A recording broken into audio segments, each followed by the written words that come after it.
My phone lit up at 7:30 on a Saturday morning with my mother's name flashing across the screen.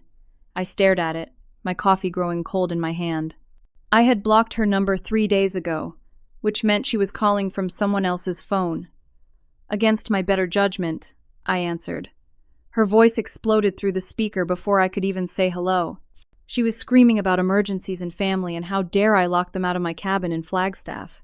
When I calmly reminded her that she had just given away the family home to my younger sister, without acknowledging the 5 years I spent paying their mortgage, she shrieked that this was different, that they needed help now.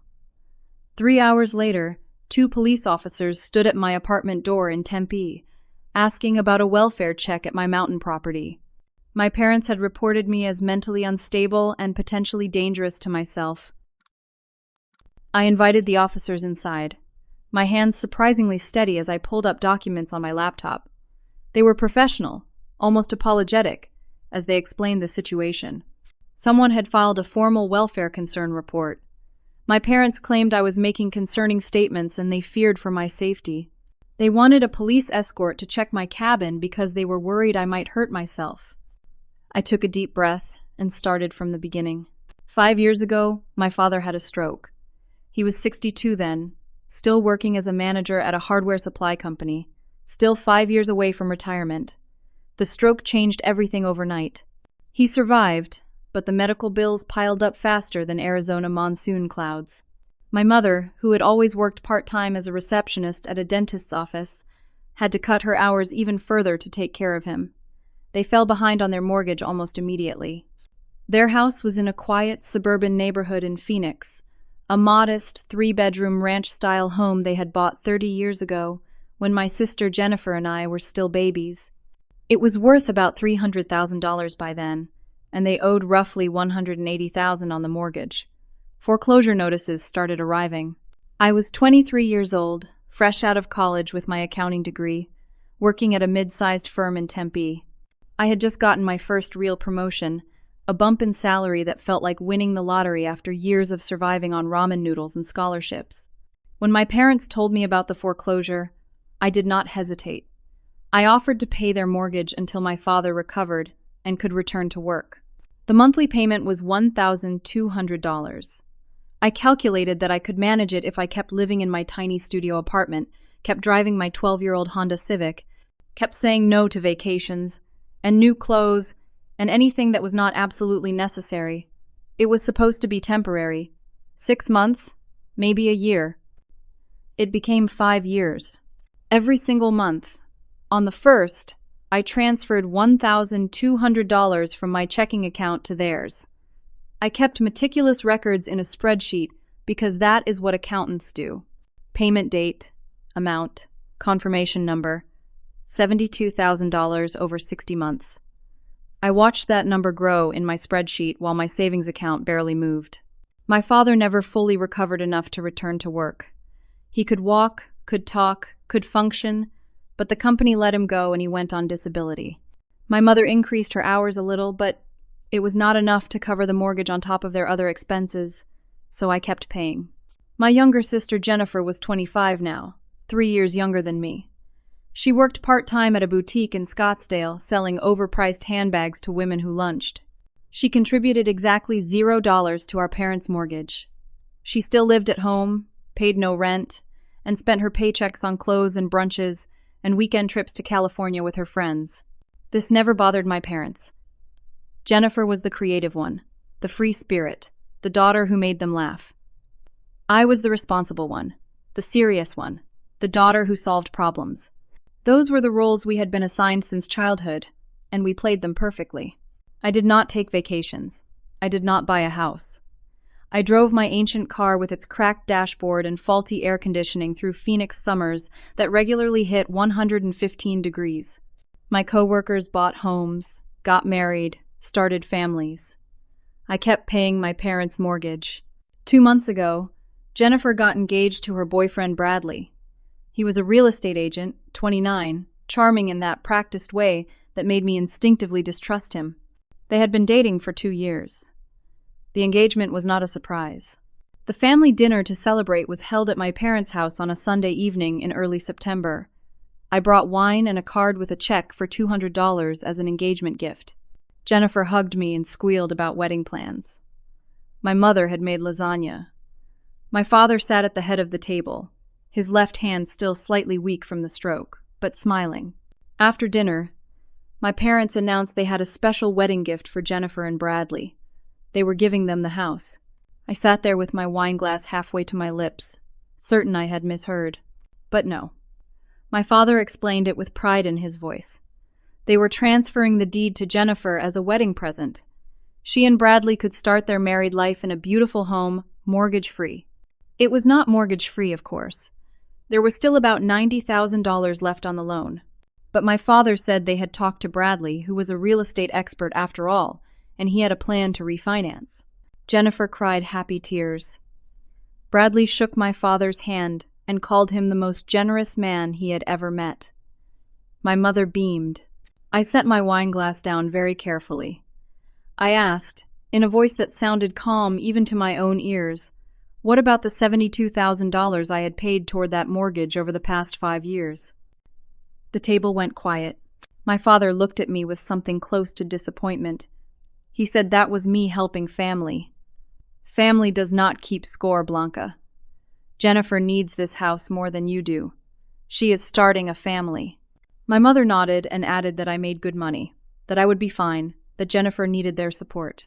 I stood up from the table, gathered my purse, and left without another word. Nobody followed me. That was the last mortgage payment I made. I showed all of this to the police officers, pulling up my bank statements on my laptop, showing them the spreadsheet with every payment documented. I showed them the property deed for my cabin in Flagstaff, purchased 4 months ago, in my name alone. I explained that I had used my savings to finally buy something for myself after 5 years of sacrifice. The officers listened. One of them, a woman about my age, gave me a look of understanding that said more than words could. They documented that I was clearly fine, clearly not a danger to myself, and clearly the legal owner of the property in question. They took my work supervisor's phone number as a character reference and thanked me for my time. After they left, I sat on my couch and stared at the wall. Part of me wanted to cry, part of me wanted to scream, but mostly, I just felt tired. Then my phone rang again. The number was unknown, but I recognized Jennifer's voice immediately. She was crying so hard I could barely understand her at first. Blanca, please, you have to listen to me. Mom and Dad are saying crazy things. They are talking about going to your cabin. Bradley is encouraging them. He keeps saying it is technically still family property since they are your parents. I told them to stop, but they would not listen to me. I think they are driving up there right now. My blood turned to ice. I had bought the cabin in Flagstaff 4 months ago. After that dinner where my parents gave away the house I had paid for, I stopped making their mortgage payments. For the first time in 5 years, I kept that $1,200. I kept it the next month, too. And the next. I looked at my savings account and realized I actually had options. The cabin was small, just 2 bedrooms, 1 bathroom, old pine walls, and a stone fireplace. It sat on half an acre of land surrounded by ponderosa pines, 3 hours north of Phoenix, where the air was cooler and the sky was impossibly clear at night. It cost $140,000, and I paid cash using every penny I had saved before I started paying my parents' mortgage, plus what I had managed to save in the 4 months since I stopped. It was mine. Completely, legally, only mine. I went there on weekends when I could not stand being in the city anymore. I sat on the small porch and listened to the wind in the trees, and felt something close to peace for the first time in years. Jennifer's wedding had happened 3 weeks ago. It was lavish, 200 guests at a resort in Sedona, with a live band and a 7-course dinner, and flowers that probably cost more than my car was worth. I attended because not going would have caused even more drama. I wore a navy blue dress, smiled in photos, and left right after the cake cutting. I could not bear to watch my parents dance with Jennifer, their faces glowing with pride. 1 week after the wedding, my mother called. I almost did not answer, but curiosity won. She was cheerful, casual, like nothing had happened. She said Jennifer and Bradley wanted to do some renovations on the house. New kitchen, new master bathroom, maybe knock down a wall to create an open floor plan. It would take about 2 months. The contractors were starting soon. Then she got to the point. She and my father would need somewhere to stay during the renovation. They could not afford a hotel for 2 months. But I had that little place in Flagstaff, she said. That little cabin just sitting empty most of the time during the week. They would stay there. It was perfect. Not a question. Not a request. An announcement. I said no. There was a pause, like she genuinely had not considered that I might refuse. What do you mean no? I mean no. You cannot stay at my cabin. It is my property and I do not want you there. Another pause, longer this time. Blanca, do not be ridiculous. It is just sitting empty. We are your parents. We need help. You gave away a house I paid $72,000 for. You can figure out your own housing situation. Her voice changed then, went sharp and cold. You are really going to throw that in our faces? After everything we did for you? We raised you. We fed you. We put you through college. I kept my voice level, factual. You did not put me through college. I had full academic scholarships and worked 3 jobs to cover what the scholarships did not. I put myself through college. And I paid $72,000 of your mortgage. For the house, I am apparently not even allowed to have an opinion about anymore.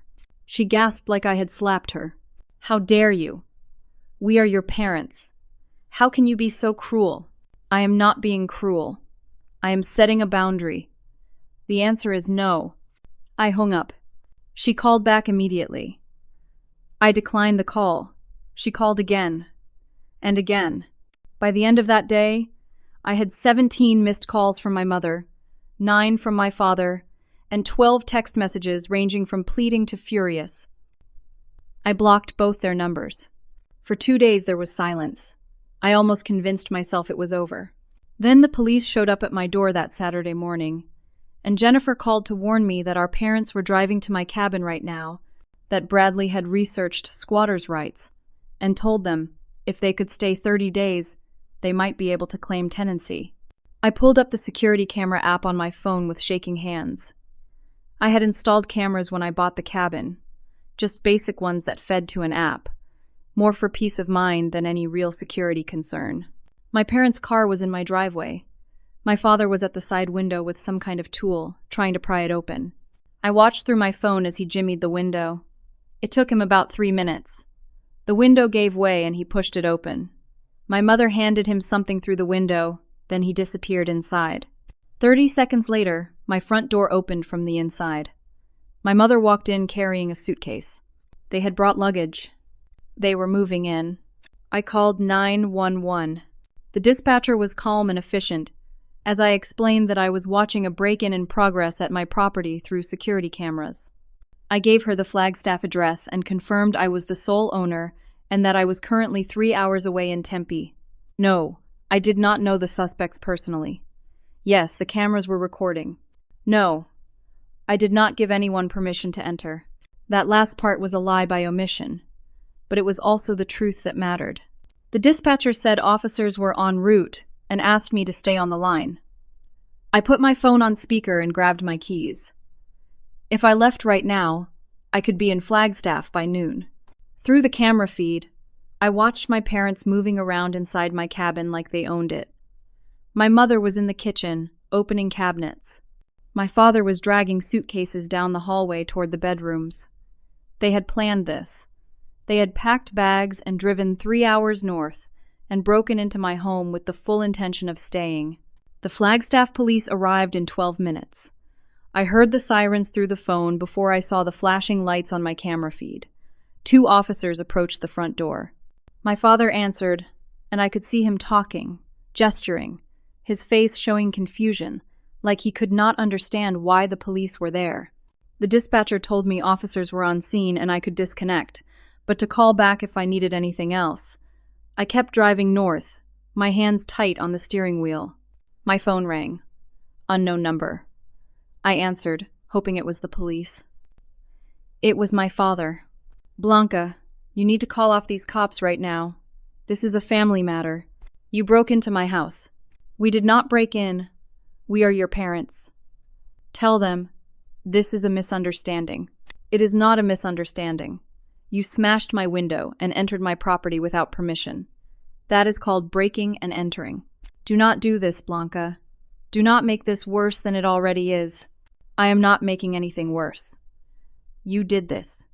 You made every choice that led to this moment. I hung up. He called back twice. I sent both calls to voicemail. I reached Flagstaff just before noon. The police station was a low brick building off the main road.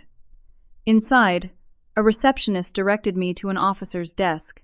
Detective Sarah Martinez was maybe 40, with dark hair pulled back in a ponytail and eyes that had seen too much to be surprised by family drama. She explained that my parents had been arrested and were currently being processed. They had insisted they were the rightful owners of the property, but when they could not produce any documentation and I had confirmed I was the sole owner and had not given permission for them to be there, the officers had no choice. I filed formal charges: breaking and entering, criminal trespass. Detective Martinez did not try to talk me out of it. She just nodded and took my statement. Did they damage anything besides the window? Just the window, as far as I can tell from the cameras. But I have not been inside yet. We will need to process the scene first. Should be another hour or so. You can wait here if you want. I waited in the lobby, scrolling mindlessly through my phone. I had 37 new text messages. Most were from family members I barely knew, people who had somehow heard about the situation and felt entitled to share their opinions. My cousin Amanda said I was being dramatic. My Uncle Patrick called me vindictive. My Aunt Susan sent a long message about forgiveness and family bonds. Only 3 people sent supportive messages.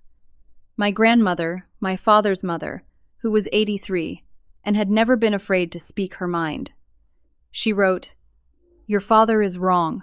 He has been wrong. Do what you need to do, sweetheart." My friend Rachel from work wrote, "Holy crap, are you okay?" And Jennifer sent another message, "I am so sorry. I should have warned you sooner. I was scared." I did not respond to any of them. Detective Martinez came back after an hour and 20 minutes. The scene was clear. I could go to my cabin now. My parents had been released on bail. Who paid the bail? She checked her notes. A Jennifer Hartley. Of course. Jennifer, drowning in guilt, trying to fix what she could not prevent. I drove to my cabin.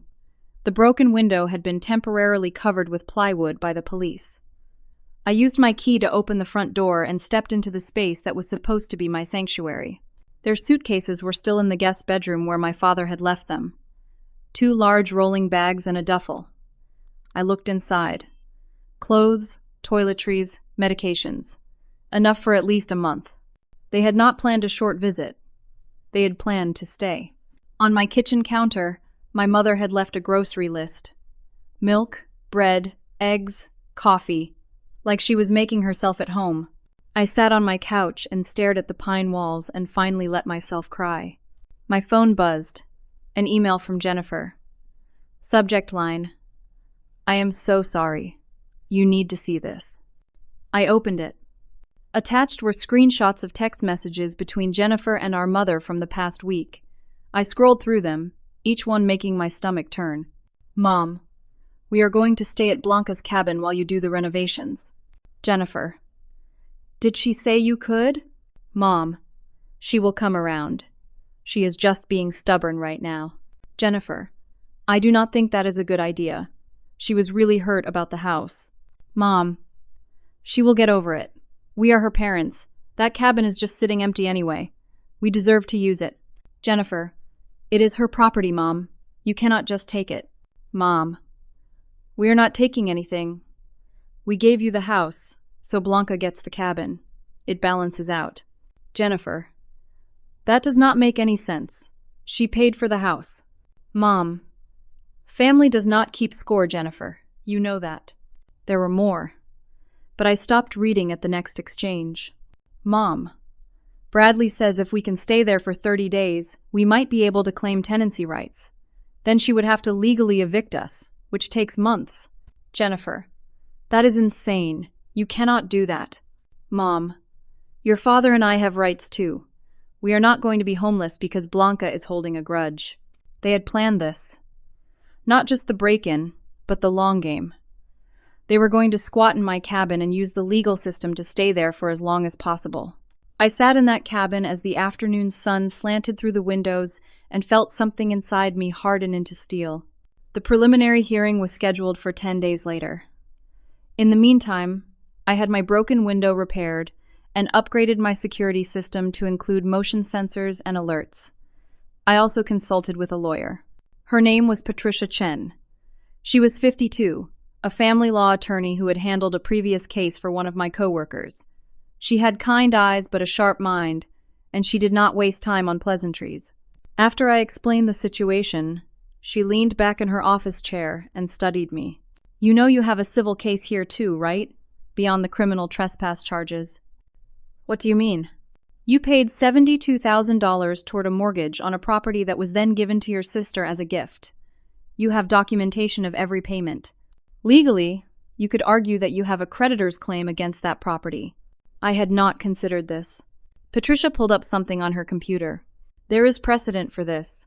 When someone makes substantial financial contributions to a property they do not own, and then that property is transferred to a third party, without compensating the contributor can file a lien against the property to recover their investment.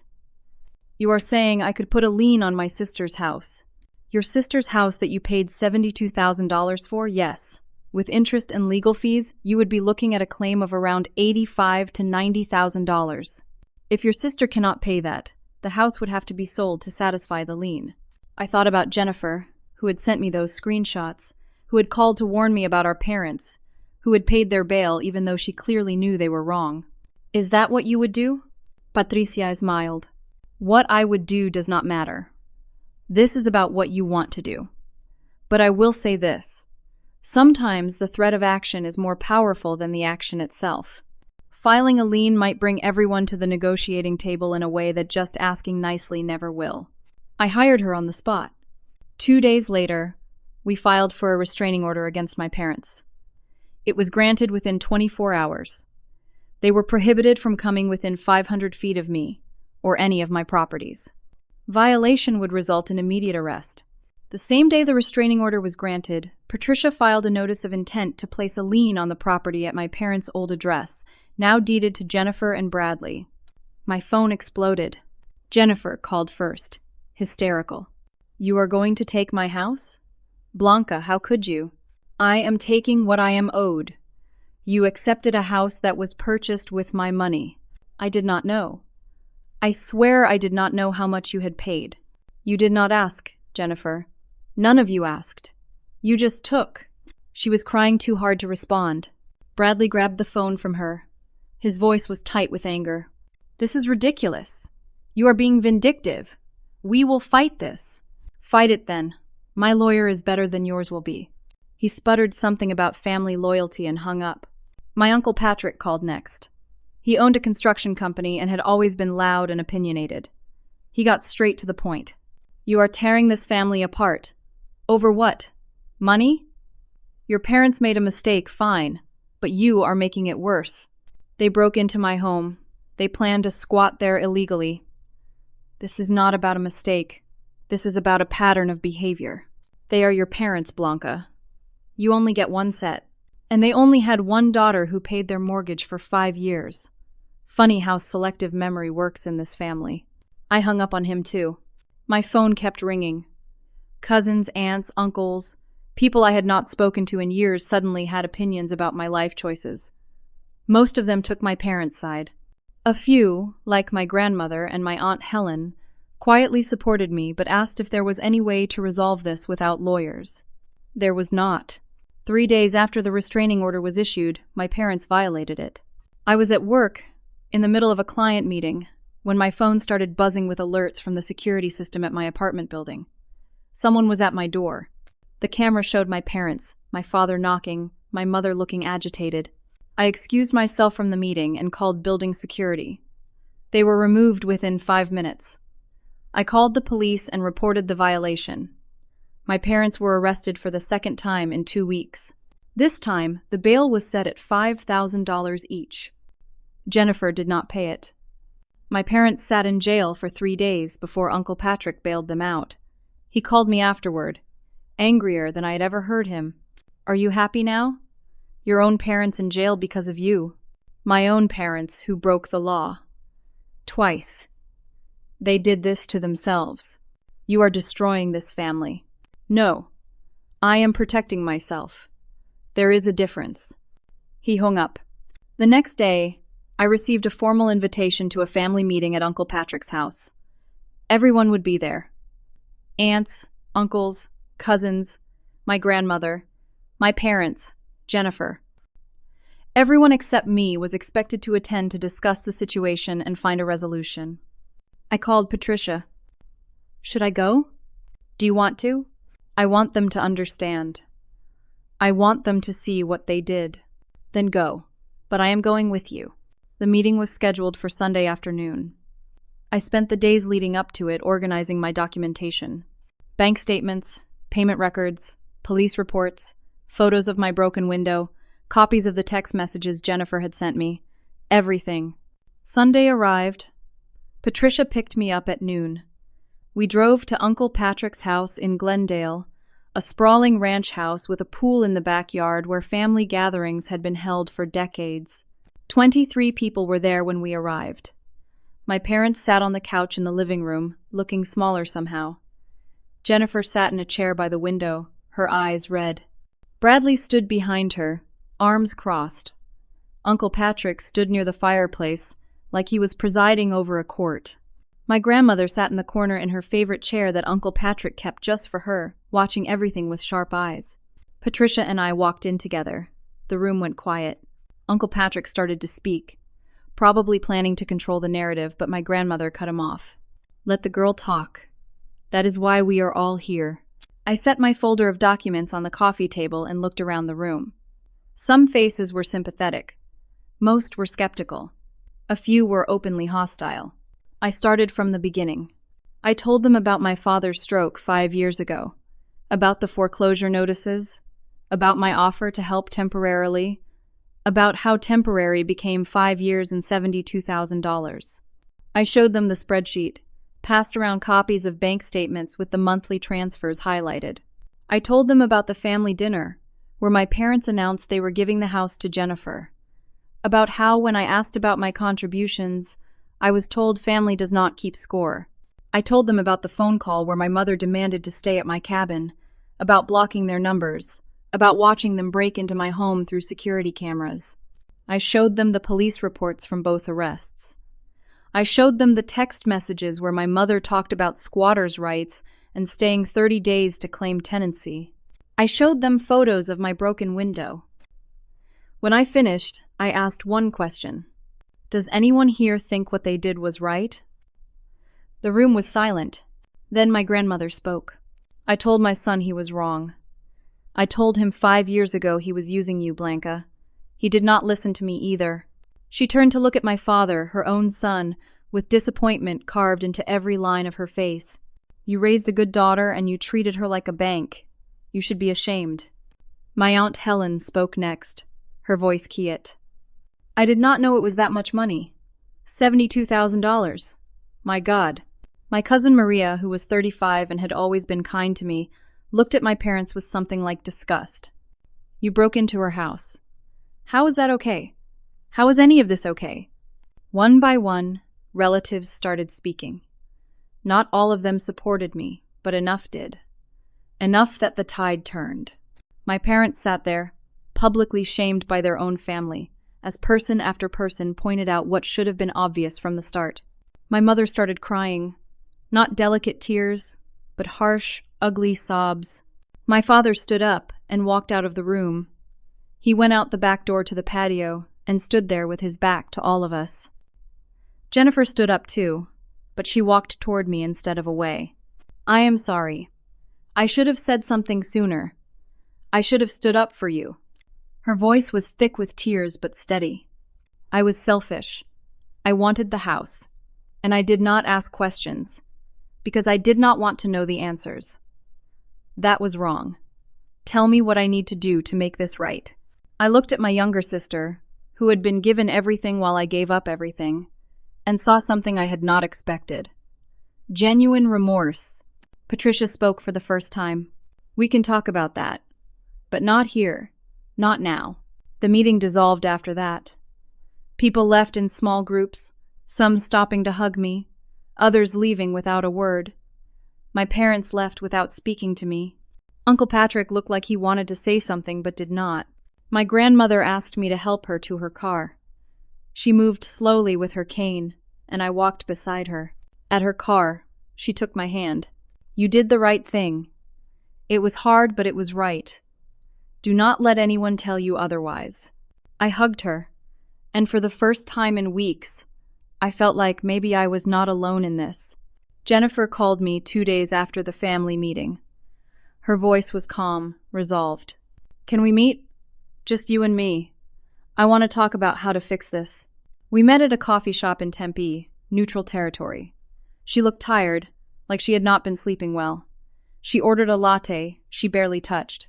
Bradley and I are getting divorced. I had not expected that. He showed his true colors after all this started. He is the one who researched the squatters' rights thing. He is the one who told Mom and Dad they had a legal right to your cabin. And when I said it was wrong, he told me I was being weak. That family takes advantage if you let them. She laughed, but there was no humor in it. I guess he was taking his own advice. He has been controlling our money, making decisions without me. I found out he opened a credit card in my name without telling me. I am done. I am sorry. Do not be. I should have seen it sooner. You tried to warn me about him, remember? 2 years ago when they first started dating. I had. I told her something felt off about Bradley. The way he always had an angle. Always seemed to be calculating. She had not wanted to hear it then. What do you want to do about the house? She took a breath. I want to make this right. I talked to a mortgage broker. I can refinance and take out enough equity to pay you back.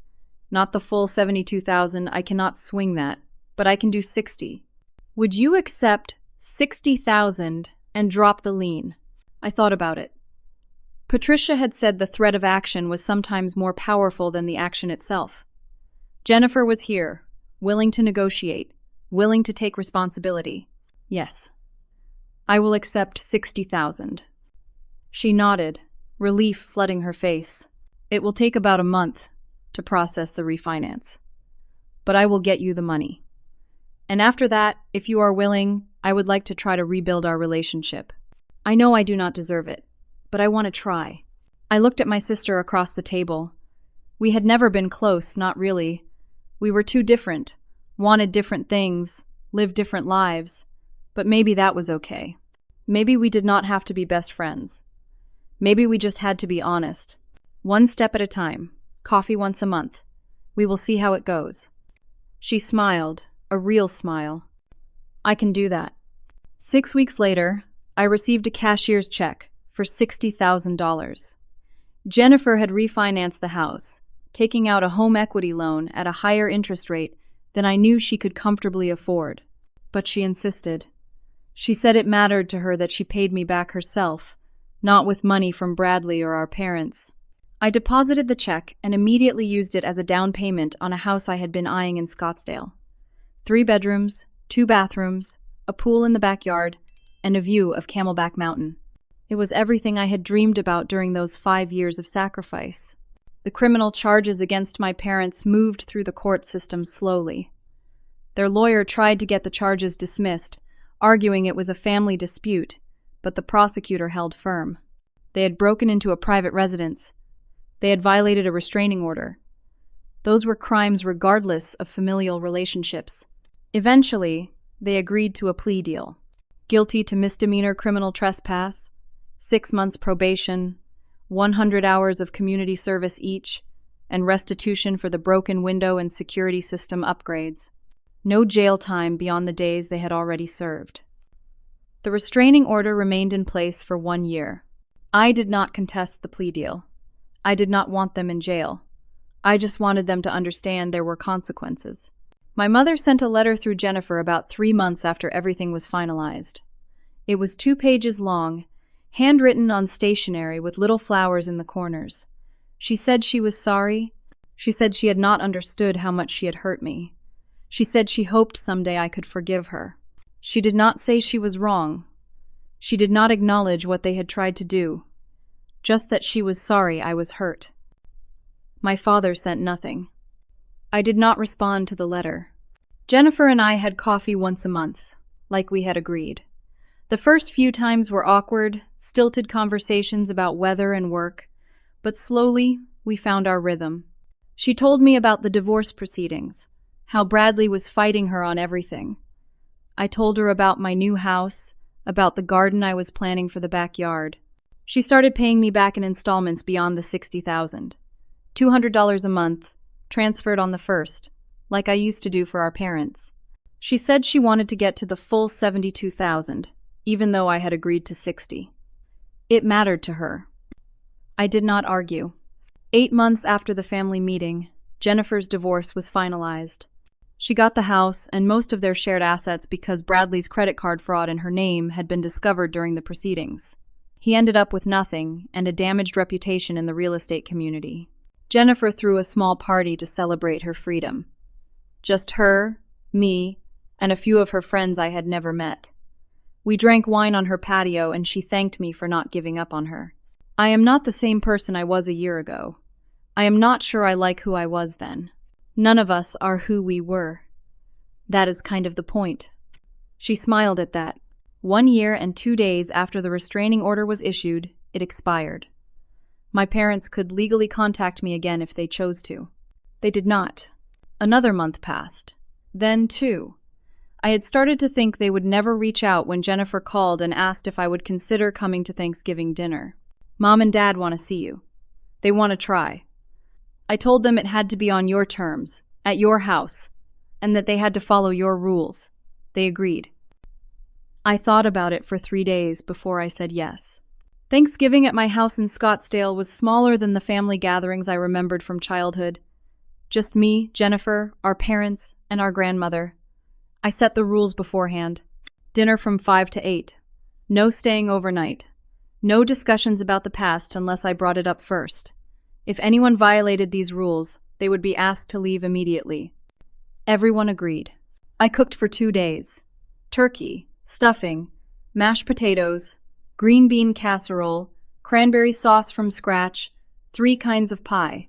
I set the table with new dishes I had bought for the occasion. White plates with gold trim that felt elegant and adult. They arrived at exactly 5. My grandmother came first, driven by Jennifer. My parents came separately, in their car, both of them looking older than I remembered. My father walked with a cane now. My mother's hair had gone almost completely gray. We stood in my entryway, this beautiful house I had bought with money I had finally kept for myself, and nobody seemed to know what to say. My grandmother broke the silence. Something smells wonderful. Let us eat before it gets cold. Dinner was stiff and awkward. We talked about safe topics. The weather, which had been unusually cool for November. The traffic on the drive over. My grandmother's book club. Jennifer's new job at an art gallery. Nobody mentioned the house they had given away. Nobody mentioned broken windows or jail time or restraining orders. After dinner, while Jennifer and my grandmother were in the kitchen arguing about the proper way to store leftover turkey, my father asked if he could speak to me privately. We went out to the patio. The sun was setting over the mountains, painting the sky in shades of orange and pink. He stood there for a long moment, leaning on his cane, looking at the view. This is a beautiful home. Thank you. You did well for yourself. I worked hard. Another long pause. I am sorry. 2 words. Quiet. Almost lost in the evening breeze. For what, specifically? He flinched like I had hit him. For not seeing what we were asking of you. For not appreciating what you gave us. For the way we treated you. It felt rehearsed. Like he had practiced in the mirror. But there was something genuine underneath it, too. Shame, maybe. Why did you do it? Why did you give the house to Jennifer? He was quiet for so long I thought he would not answer. Because she needed us, and you did not. You were always so capable, so independent. You never asked for help. Jennifer was always struggling, always needing something. It felt natural to help her. So you punished me for being strong. He looked at me then, really looked at me, and I saw tears in his eyes. Yes, I suppose we did. And I am sorry for that. It was not enough. It would never be enough. But it was something. Inside, my mother was helping clear the table. She moved carefully, like she was afraid of breaking something. When she saw me come back in, she stopped. Can I talk to you too? We went to the living room. She sat on the edge of my new couch, hands folded in her lap. I know your father talked to you. I want you to know I am sorry too. I did not understand how much we hurt you. I thought you would forgive us eventually because we are family, but that was not fair to you. She was crying, tears running down her face unchecked. I do not expect you to forgive us right now. Maybe not ever. But I want you to know I understand what we did wrong. We treated you like you owed us something instead of being grateful for what you freely gave. We took advantage of your love. And I am ashamed of that. It was more than my father had said, more honest. But it still did not erase 5 years of being used and 2 months of being violated. Thank you for saying that. She nodded, wiping her eyes. Your house is beautiful. You should be proud. They left at 8, as agreed. My grandmother hugged me tight before she left. Give it time. Healing is not quick. After they were gone, Jennifer helped me clean up. We worked in silence for a while, loading the dishwasher, wrapping leftovers. How do you feel? Tired, sad, angry, relieved. All of it at once. That sounds about right. Do you think they meant it? The apologies? She thought about it while she dried a wine glass. I think Mom meant it. Dad, I am not sure. But I think he is trying. That has to count for something. Maybe. We finished cleaning. Jennifer hugged me before she left. Thank you for giving them a chance. I know it was not easy. After everyone was gone, I sat on my patio and watched the lights come on across the valley. My house, my rules, my boundaries. I had built this life by refusing to be diminished, by standing up when everything in me wanted to just give in for the sake of peace. It was not the family I had wanted, but maybe it was the family I needed, the one that taught me I did not have to set myself on fire to keep others warm. The next 6 months were an exercise in careful boundaries.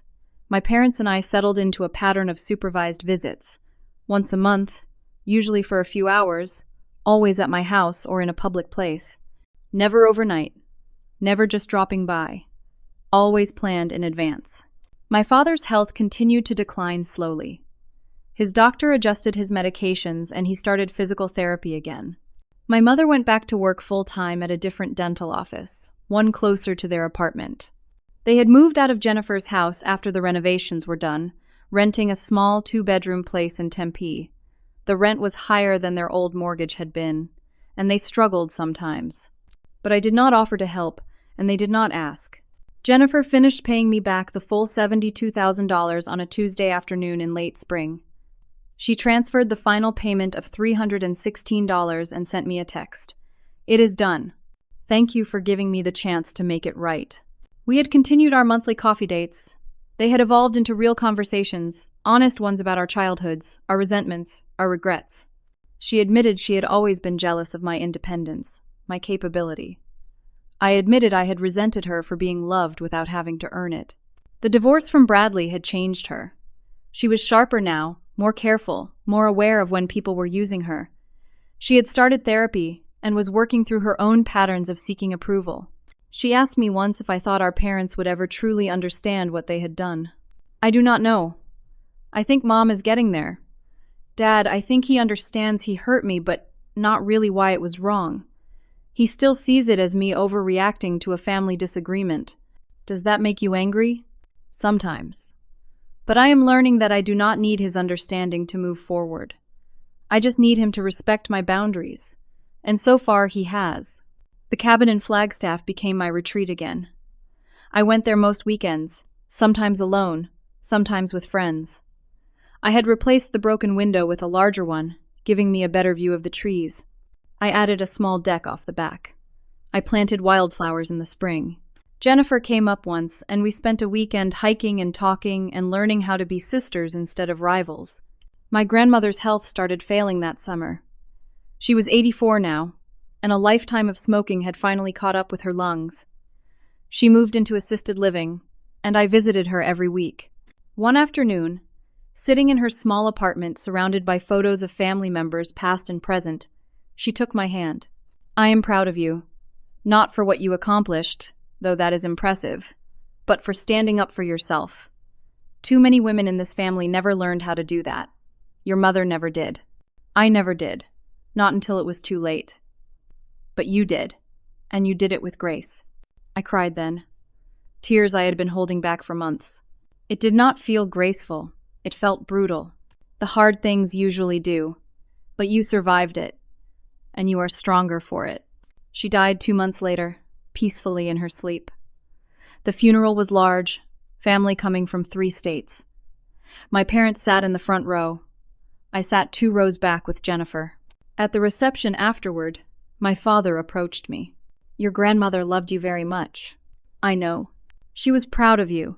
She told me so, many times, especially this past year." He paused, struggling with something. "She told me I was a fool, that I had a daughter who loved me enough to sacrifice her own future for mine, and I had thrown that away for nothing. She said if I did not fix it, I would die regretting it." "Are you trying to fix it?" "I am trying. I do not know if I can, but I am trying." It was more honest than I had expected. "Keep trying. That is all I can ask." Life settled into a new normal. I got promoted at work, a significant raise in a corner office. I started dating someone I met through friends, a teacher named Marcus who made me laugh and did not need me to fix him. It did not work out long term, but it was good while it lasted, and I learned I was capable of letting someone in again. Jennifer started dating too, more carefully this time. She brought her boyfriend to coffee one month, a quiet software engineer named David who clearly adored her. He treated her like she mattered, and I silently approved. My relationship with my parents remained careful. We spent holidays together now, but I still kept boundaries. They never asked to stay overnight. They never asked for money. They respected the rules I had set. I did not know if I would ever fully forgive them. Forgiveness felt like something that required them to fully understand the damage they had caused, and I was not sure they ever would. But I had forgiven myself for expecting fairness, for wanting acknowledgement, for believing sacrifice would equal love. That was the lesson I carried forward. That love is not measured in dollars or sacrifices. That real love sees you, values you, respects you. That boundaries are not cruelty. They are self-preservation. They are the foundation on which healthy relationships are built. I learned that standing up for yourself is not the same as tearing family apart. That was my parents' choice, to value their comfort over my dignity. My choice was simply to stop enabling it. I learned that some people will never understand why you needed to protect yourself, and that is okay. Their understanding is not required for your healing. I learned that the family you are born into teaches you lessons, sometimes hard ones, about the family you deserve. And sometimes the most loving thing you can do is refuse to accept less than you are worth. 2 years after that Thanksgiving dinner, where my parents gave away the house I paid for, I sat on my patio in Scottsdale, watching another sunset paint the sky. My house was paid off. My savings account was healthy. I had a job I loved and friends who valued me. Jennifer was coming over for dinner, bringing David to meet me properly. My phone buzzed. A text from my mother asking if she could come to dinner too. She would love to meet David. I thought about it.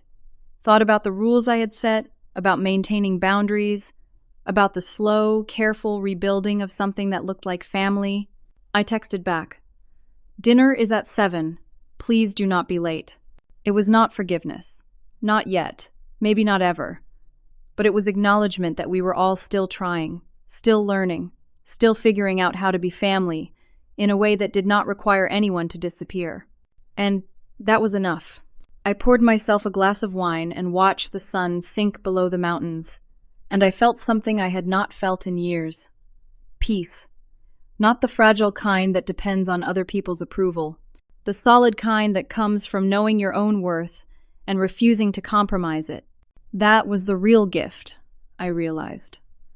Not the house I bought or the money I saved, but the knowledge that I could stand up for myself and survive, that I could set boundaries and enforce them, that I could love people without letting them destroy me. I raised my glass to the sunset, to the journey, to the woman I had become through the fire. Some foundations have to be burned down before you can build something stronger. I had built something stronger, and no one could take that away. So, let me ask you something. Have you ever had to stand up to family, even when it felt like you were tearing everything apart? Have you ever had to choose between keeping the peace and keeping your dignity? I would love to hear your story in the comments below. And if this story resonated with you, please hit that like button and subscribe to hear more real stories about family, boundaries, and finding your strength. Share this with someone who might need to hear it today. Thank you so much for listening to my story. I hope it reminded you that you are worth standing up for, always. Take care of yourselves out there, and remember, the best foundation you can build is the one that starts with self-respect.